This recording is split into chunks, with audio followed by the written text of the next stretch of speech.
जय गुरुदेव, सभी को प्रणाम। हम परम पूज्य गुरुदेव द्वारा लिखित पुस्तक स्वर्ग नरक की स्वचालित प्रक्रिया का स्वाध्याय कर रहे हैं। आज डे 3।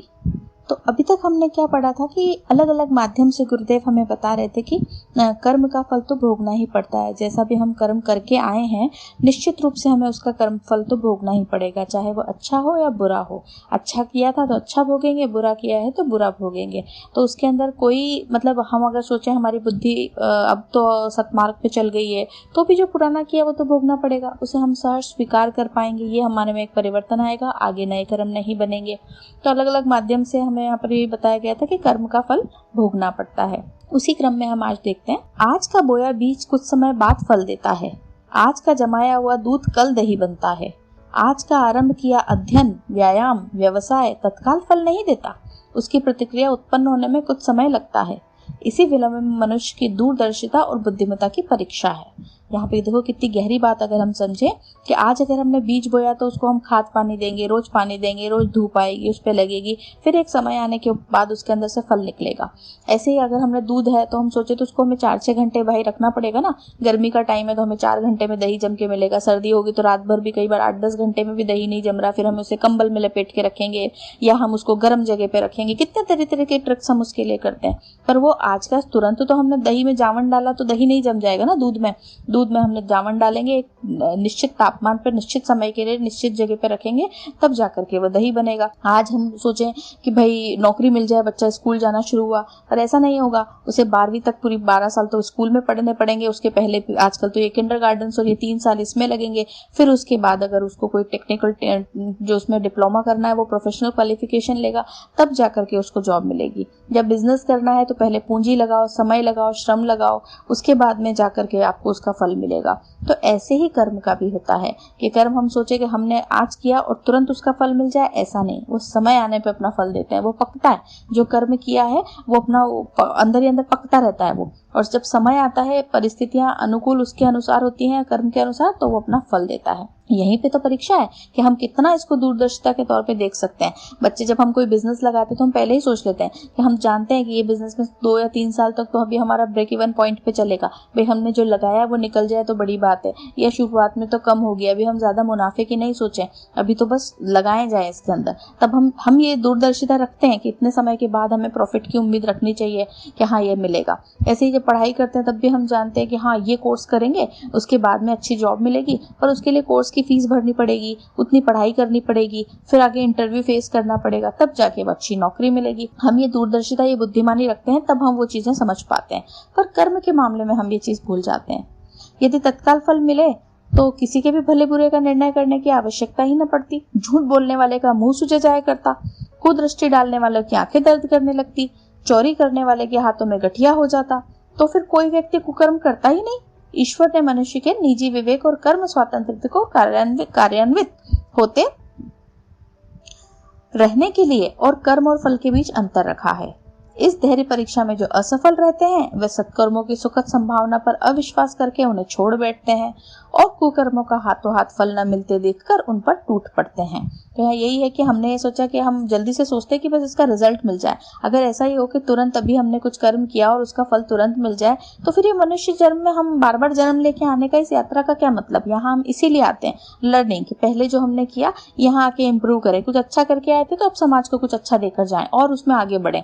बुरा किया था तो उनके लिए यहाँ पर जब तब करके उनको भोग करके प्रारब्धों को अपने और फिर आगे बढ़े हम यहाँ पर। अगर तुरंत मिल जाए तो कोई करेगा ही नहीं ना, फिर कोई कर्म ऐसा करेगा क्यों, जब अगर मालूम चलेगा कि तुरंत ही करने से ही हो जाएगा। जैसे हम आग में हाथ डालते हैं, हाथ जला, तो हमें पता है, बच्चा भी जानता है, तो उसके बाद में कभी आग को हाथ नहीं लगाएगा वो।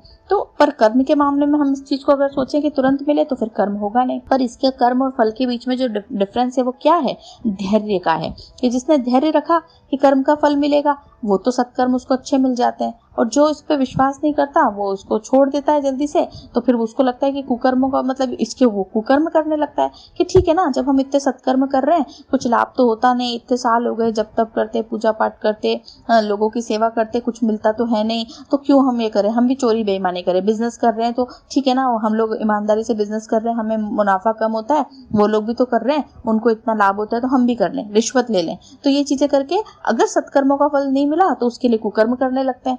तो वो न रखें, थोड़ा धैर्य रखें, फल निश्चित रूप से मिलता है। पर ये दूरदर्शिता नहीं होने की वजह से और फिर वो जो है कुकर्मों के उसमें फंस जाते हैं। ऐसी ही अदूरदर्शिता के कारण पंछी बहेलिये के जाल में फंसते हैं। वे दाना देखते हैं, फंदा नहीं। आटे के लोभ में मछली अपना गला फंसाती है और बेमौत मारी जाती है। चाशनी के लोभ में अंधाधुंध घुस पड़ने वाली मक्खियों के पंख चिपक जाते हैं और तड़पते हुए प्राण जाते हैं। यह अदूरदर्शी प्राणी दुर्गति के शिकार बनते हैं। कर्म फल के अनिश्चित होने की बात सोचकर ही मनुष्य कुमार्ग पर चलते हैं और कुकर्म करते हैं और दुर्दशा के जंजाल में फंसते हैं। कितने गहरे अलग अलग उदाहरण से गुरुदेव हमें समझा रहे हैं यहाँ पर कि क्या होता है। बहेलिया जाता है, वहां पे वो फंदा लगाता है, पर वहां खूब सारे वो दाने बिखेर देता है। पक्षी उसी को देख के फंस जाते हैं। आटे की गोली पानी में तालाब में हम लोग डालते हैं और उसके अंदर जो लोग भी जिनको मछली पकड़नी होती है, मछली आती है और आटे की गोली के उसमें फंस जाती है और बेमौत मारी जाती है। मक्खियां होती हैं, जहां पर भी उनको दिखा चाशनी है, गंदगी है, वहीं पे वो चली जाती हैं और उनके अंदर उनके पंख चिपके और वो तड़पते हुए मर जाती हैं। तो ये सब क्या था कि ये तो छोटे छोटे उदाहरण से समझाया। ऐसे ही मनुष्य होता है, वो दूरदर्शी नहीं होता और दूरदर्शी नहीं रखता, इसलिए वो कर्म फल को समझ नहीं पाता और फिर वो दुर्गति का शिकार बनता है, क्योंकि वो ये समझ ही नहीं पा रहा है। और अगर वो समझ नहीं रहा है तो वो कुकर्म करता है और फिर वो दुर्दशा के जंजाल में फंसता जाता है। तो दूरदर्शिता नहीं होने की वजह से और कर्मफल को नहीं समझा, दूरदर्शिता नहीं रखी, इसलिए भी कर्मफल के अंदर जाल में फंसते चले जाते हैं। भगवान ने संसार बनाया और उसके साथ साथ ही कर्म प्रतिफल का सुनिश्चित संविधान रच दिया। अपनी निज की लीलाओं में भी अपने इस लक्ष्य को प्रकट किया है। तो हम यही भी देखें कि ऐसा भी नहीं कि भगवान इससे अछूते हैं। जब जब युग परिवर्तन के समय में जब जब भगवान ने अवतारी चेतना के रूप में जन्म लिया है, उन्होंने भी इस चीज को भोगा है। ऐसा नहीं है कि भगवान इससे छूटे। उन्होंने तो संसार की रचना कर दी, साथ में बता दिया कि भाई जो जैसा बोएगा वैसा काटेगा, इसके अंदर सबके अपने अंदर अंदर सबका चित्रगुप्त अपने अंदर रख दिया। तो पर भगवान ने स्वयं जब भी मनुष्य रूप में लीलाओं के जन्म लिया, अवतारी चेतनाओं के रूप में मनुष्य रूप में, उन्होंने भी इससे अपने आप को अछूता नहीं रखा। हम जानते हैं कि भगवान राम ने बाली को छिपकर तीर मारा। अगली बार कृष्ण बनकर जन्मे, राम को उस बहेलिये के तीर का शिकार होना पड़ा जो पिछले जन्म में बाली था। राम के पिता दशरथ ने श्रवण कुमार को तीर मारा। उसके पिता ने शाप दिया कि वधकर्ता को मेरी तरह ही पुत्र शोक में बिलक बिलक कर मरना पड़ेगा। वैसा ही हुआ भी। राम अपने पिता की सहायता न कर सके और उन्हें कर्म का प्रतिफल भुगतना पड़ा। तो ये अवतारी चेतना ईश्वर हमें आकर क्या समझाना चाहते हैं? यही कि अगर हमने भी किसी जीवन में कुछ किया है लेकर के, तो भोगा उन्होंने भी है। जब श्री राम के द्वारा बाली को छिपकर उन्होंने तीर मारा, तो अगले जन्म में वो राम कृष्ण बनकर जन्मे और बहेलिये के तीर का उनको भी शिकार होना पड़ा। तो वो बहेलिया कौन था? जो पिछले जन्म में बाली था। तो कर्म तो यहाँ पे भी हुआ। राम जो थे, उनके पिताजी राजा दशरथ, उन्होंने क्या किया था? हिरण की आवाज उनको लगा कि तीर चला रहे थे और उनको लगा कि पानी जो है तालाब पे हिरण पी रहा है, जबकि वहां श्रवण कुमार अपने अंधे माता पिता के लिए पानी भर रहे थे और वो तीर उसको लग गया। तो उन्होंने श्राप दे दिया श्रवण कुमार में कि भाई जैसे हमारा पुत्र मरा है और हम तो अंधे हैं, हम पुत्र शोक में बिलक बिलक कर मरे हैं, तुम्हें भी ऐसे ही मरना पड़ेगा। तो वही हुआ भी। जब भगवान राम जब जो है वनवास के काल में अपने वहां थे, पीछे से ही उनके पिता का देहांत हुआ, तो वो आए ही नहीं, वहां पे आ ही नहीं पाए थे। उनके तो बिलक बिलक के ही राजा दशरथ अपने राम की याद में तड़प तड़प के ही मरे थे। तो कर्म का प्रतिफल तो चुकाना ही पड़ता है। जो इसमें आया है उसने अवतारी चेतनाओं ने तक भोगा है। ईश्वर हमें खुद यहाँ आकर अपने माध्यम से समझा रहा है कि तुम जो दुख रोना रोते रहते हो कि हमें क्यों, हमने कहा किया, हम भूल गए, तो तुम भूल चुके हो, पर तुम करके बैठे हो। और वो अपने खुद के उदाहरण से ये चीजें समझाते हैं यहाँ आकर के। चक्रव्यूह में फंसकर अभिमन्यु मारा गया तो उसकी माता सुभद्रा ने अपने भाई कृष्ण से कहा, तुम तो अवतार थे, तो फिर अपने भांजे और अर्जुन के सखा पुत्र को क्यों नहीं बचाया? कृष्ण ने विस्तार पूर्वक कर्मफल की प्रबलता का वर्णन करते हुए सुभद्रा का समाधान किया कि भगवान से भी प्रारब्ध बड़ा है। कर्मफल भुगतने की व्यवस्था हर किसी के लिए आवश्यक है। तो हम सभी जानते हैं कि चक्रव्यूह का जो भेद था, अभिमन्यु को माता के गर्भ से मालूम था, पर वो निकलना नहीं जानते थे। पर वहां अंदर वो फंस गए और वो उसके अंदर मारे गए। तो जब उनकी माँ ने कहा अपने भाई से कि तुम तो अवतार थे, तुमने क्यों नहीं मेरे पुत्र को बचाया? तुम्हारा भी तो वो भांजा था, तुम्हारे खास सखा का पुत्र था। तो उन्होंने बताया कि कर्मफल तो सबको भुगतना पड़ता है, ईश्वर भी उसमें सहायक नहीं बन सकते हैं। कर्मफल के लिए तो भगवान स्वयं अवतारी चेतना के रूप में आकर के लेते हैं। वो उसके अंदर किसी को भी हम इसमें विवश ही नहीं कर सकते, ना कोई इसके अंदर साथी साझी हो सकता है। हमने कल भी देखा था कि जब कोई आपका कर्म है, उसके अंदर आपका कोई साझीदार नहीं हो सकता, चाहे आपसे उसका कितना ही मोह हो, आपको अपनी संतान से कितना ही मोह है, पर अगर संतान ने कोई दुष्कर्म किया है तो उसका फल उसे ही भोगना पड़ेगा। आज हम देखते हैं अपराध हो रहे हैं यहाँ पर, उसको तो जिसने अपराध किया है जेल वही जाएगा। दंड उसी को मिलेगा। ये नहीं कि उसकी माता जाकर खड़ी हो जा रही, नहीं मेरे पुत्र का पूरा जीवन बाकी है तो इसकी जगह मुझे जेल दे दो, मुझे जेल जाने दो, मैं चली जाती हूँ या ये मैं कर देती हूँ। नहीं, वो संभव नहीं है। क्या अदालत ये मानेगी? नहीं। तो जब हमारी संसार की अदालत में ये चीजें नहीं हो सकती तो ईश्वर के यहाँ पर ये चीज कैसे संभव है कि वहां पर कोई इस चीज से चूक जाए, कि किसी और का कोई साझीदार बन जाए या कोई बिना भुगते रह जाए। तो निश्चित रूप से जो कर्म किया है वो तो भोगना ही पड़ता है। कर्म फल जो है, ये कर्म का जो है अकाट्य है, उसको तो भोगना ही पड़ेगा। कर्म फल की सुनिश्चितता का तथ्य ऐसा है जिसे अकाट्य ही समझना चाहिए। किए हुए भले बुरे कर्म अपने परिणाम दुख सुख के रूप में प्रस्तुत करते रहते हैं। दुखों से बचना हो तो दुष्कर्मों से पिंड छुड़ाना चाहिए। सुख पाने की अभिलाषा हो तो सत्कर्म बढ़ाने चाहिए। ईश्वर को प्रसन्न और रुष्ट करना सत्कर्मों एवं दुष्कर्मों के आधार पर ही बन पड़ता है। अब हम कई बार सोचते हैं कि मन में भाव लेके हम जब तक तो करने बैठते हैं, फिर हम सोचते हैं हमें तो बरसों हो गए जी, हम इतने साल से साधना कर रहे हैं, हम तो हर बार गाय को चारा डालते हैं, हर उस पे जो है एकादशी के ऊपर वो भी निकालते हैं, जो हम पंडित जी के लिए निकालते हैं अलग से, वो सब भी हम करते हैं, हम तो गरीबों को भोजन भी कराते हैं, हम तो इतने साल हो गए पर हमारी तो ये चीज ठीक ही नहीं हुई। अरे मन में भाव क्या था? क्या ये चीज हमने ये समझने की कोशिश करी? क्या हमने स्वीकारा? अगर हम ये स्वीकारोक्ति नहीं रखते हैं, साथ में हम अगर ये नहीं देखते हैं कि जो कुछ है, अगर हमें दुखों से बचना है तो हमें सत्कर्म करने पड़ेंगे, और अगर हमें मतलब दुखों से सुख, अगर हमें सुख की चाहत रखते हैं तो हमें ईश्वर को प्रसन्न करना है तो निश्चित रूप से सत्कर्म तो करना ही पड़ेगा। उसके बिना कुछ भी संभव नहीं है, और जो कर्म हमने किया वो निश्चित रूप से हमें भोगना ही पड़ेगा। तो आज तक हम यहीं तक देखते हैं। अभी तक हमने क्या देखा? जितना हमने अभी तक पढ़ा है, गुरुदेव अलग अलग माध्यम से हमें ये बता रहे हैं कि कर्म का फल तो निश्चित रूप से भोगना ही पड़ता है। जैसा कर्म किया है वो भोगेगा ही। कर्म जो है, पहले हमने ये देखा कर्म तो निश्चित रूप से आएगा, फिर हमने ये देखा कि कर्म जो है वो अपना फल इस जन्म में ना सही, जिस जन्म में अगले जन्म में आकर के जब उसका पक जाएगा, जैसे बीज मिट्टी के अंदर हमने बोया और समय आने पे अपनी फल देता है, वैसे ही कर्म का जब उसकी निश्चित उसके अनुकूल परिस्थितियां होंगी तब वो जाकर के उसका फल देगा, चाहे वो अच्छा था या बुरा था। पर ऐसा होगा नहीं कि वो टलेगा, अकाट्य है ये। इसको तो हम मतलब कोई भी, भगवान खुद इससे नहीं छूटे तो हम कैसे छूटे? तो भगवान, गुरुदेव ने यहाँ भगवान के माध्यम से भी हमें बताया कि अवतारी चेतना है। भगवान राम ने भी जो है अगर कर्म किया तो कृष्ण रूप में भोगा। उनके पिता ने, दशरथ ने किया जब श्रवण कुमार के पिता, माता पिता के श्रवण कुमार के साथ, तो उन्होंने भी भोगा।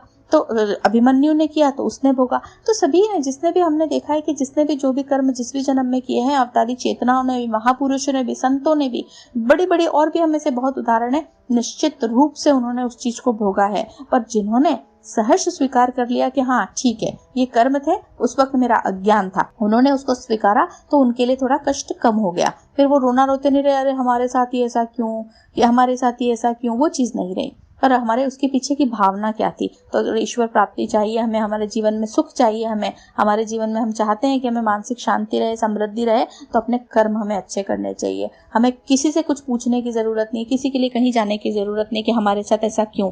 हमारे साथ जो कुछ हो रहा है वो पूरी तरह हमारे ही द्वारा किया गया है। हम इस जन्म लेकर के जब मनुष्य योनि में आते हैं तो भूल जाते हैं, हम ये चीज भूल जाते हैं कि हम क्या करके आए थे। हम एक जो परिवार चुनते हैं जिसमें हम आते हैं वो सब हमारे ही चुना होता है। हम उन्हीं लोगों के बीच आते हैं, हमारे जो आसपास आते हैं, जिन भी रिश्तों में हमें परेशानी होती है। कई बार रिश्ते बहुत करीबी हो सकते हैं और दूर के भी हो सकते हैं, पर स्पेशली हम देखते हैं कि हमारे फ्रेंड सर्कल तो बहुत बड़ा है, हमारी तो बड़ी वाहवाही होती है, और बाहर हम ऑफिस के अंदर भी हमारे रिलेशन बड़े अच्छे हैं, पर घर में नहीं निपती, हमारी घर में किसी से नहीं निपती। तो क्यों नहीं निपती? उसका कारण यही है कि उनके साथ बड़े कड़े प्रारब्ध हमारे जमे हैं। या कई बार होता है कि घर वालों से बहुत अच्छी जमती है, इनके बिना तो हम रह नहीं सकते, बड़ा मोह है हमारा तो अपने परिजनों के साथ, तो उनके साथ भी आपके कर्म अच्छे रहे। तो हम उन्हीं के बीच में आते हैं जहाँ पर हमारे कड़े कर्म बंधन बने होते हैं, वही हमारे परिजनों के रूप में आते हैं हमारे पास। हम किसी रिश्ते को इस तरह से नहीं लेते। माता पिता जब एक आत्मा एक गर्भ चुनती है और वहां आती है, उसके बाद बाकी रिश्ते उसे स्वतः मिल जाते हैं। हम ये नहीं कहते कि हमारे नाना नानी का रंग रूप काला गोरा है तो हमें ये पसंद नहीं है, दूसरे दे दो, हमारी मौसी ऐसी है तो हमें दूसरे दे दो। वो स्वतः उनसे जुड़े हमें सारे रिश्ते मिलने लगते हैं। तो वो सब सारे वही होते हैं जिनके साथ हमारे कर्म बंधन जुड़ा है और हमें उनको प्रारब्ध के रूप में भोगना है। या तो हम उन्हें कुछ देने आए हैं या हम उनसे जो भी लेने आए हैं। कई बार होता है बच्चे कम आयु के अंदर ही जिनके चले गए, बीमार रहते हैं, तो वो भी उनका कोई कर्म प्रारब्ध पूरा कराने आए होते हैं। और कई बार होता है कि पिता से ज़्यादा संतान संपन्न निकल गई तो फिर वो उनका बुढ़ापा जो है, वृद्धावस्था के अंदर उनकी बहुत सेवा होती है, तो उनके कर्म अच्छे थे कि उनको ये सेवा मिली। तो हमारे साथ जो हो रहा है उसके लिए हम दोष न दें किसी को, हम सहज स्वीकारें और आगे से, आज से हम इसी क्षण से अगर वो विचार अपने में ले आए, वो परिवर्तन का हमारे अंदर ले आए कि अब से हमें अच्छे कर्म करने हैं, उस क्षण से भी हम परिवर्तन ला सकते हैं। हमें रोने की जरूरत नहीं कि अरे हम क्या करें, हम कैसे करें, कुछ नहीं। इस क्षण से अच्छे कर्म करने का दृढ़ निश्चय लो और कुछ नहीं। उसके साथ अगर हम ये करने लगेंगे तो पुराने जो भी कर्म अगर हमने कभी कुछ किए हैं, क्योंकि हम मनुष्य योनि में आए थे तो निश्चित है कि हमने कुछ कर्म तो किया ही है, उन्हीं को पूरा करने के लिए हम यहाँ आए हैं, नहीं तो मुक्त हो जाते। तो जन्म जन्मों की हमारी जो यात्रा चल रही है, हम अगर यहाँ तक पहुंचे और ये ज्ञान हम अगर हमें मिल रहा है, हमारे जीवन में आ रहा है, तो ये इसी का है कि हमने कुछ अच्छे कर्म भी किए हैं। तो बस हम उन अच्छे कर्मों को याद रखते हुए यहाँ पर यही करें कि अब जो है, अब आज से हम कोई ऐसा विचार मन में नहीं लेके आएंगे, मानसिक हिंसा भी नहीं करेंगे किसी के लिए हम यहाँ पे। तो पुराने जो कर्म है उनको भी हम सहज स्वीकार भी कर पाएंगे और उनका कटना भोगना आसान हो जाएगा। तो इन्हीं बातों के साथ आज हम यहीं तक देखते हैं। जय गुरुदेव, सभी को प्रणाम। हमारे YouTube चैनल को सब्सक्राइब करें और बेल आइकन को दबाकर ऑल पर क्लिक करें ताकि नोटिफिकेशंस आपको मिलती रहे।